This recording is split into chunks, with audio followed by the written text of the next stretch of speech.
Direct हातात येऊ शकते हातात येऊ शकते आणखी 2 दिवस लगेच काळी पडणार.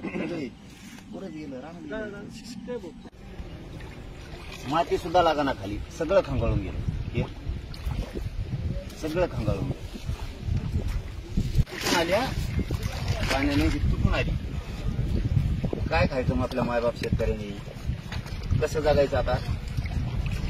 तुम्हाला असली थोडी लाज तात्काळ शेतकऱ्याच्या मदतीला याच्यात काहीच नाही राहिलं. पूर्व वाटलं झालंय शेतकऱ्याचं. हे बघा पूर्व मी फोडून कृषी मंत्री साहेब आता फक्त पंचनामे केले जातील ज्यांच्या पाईपलाईन वाहून गेल्यात अशांच्या किंवा कांच्या. सरसकट देतोय आता आम्ही, सरसकट शेतकऱ्यांना मदत करतोय आणि तो चांगला निर्णय त्यांनी बोललेला. फक्त ते आता अंमलात आणून तातडीनं 8 दिवसाच्या शेतकऱ्यांना त्यांची नुकसान भरपाई देणं गरजेचं आहे. त्यांचा निर्णय सरसकट देण्याचा चांगला आहे.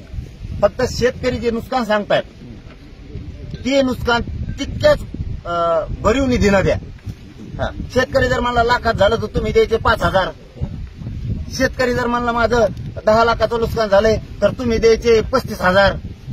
एखादा शेतकरी म्हणला माझं 20,000चं नुकसान झालंय मग तुम्ही द्यायचे 300 रुपये. हे नाही चालणार.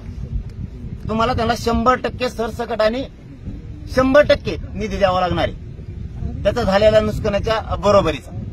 की काटकसर नाही आणि सुट्टी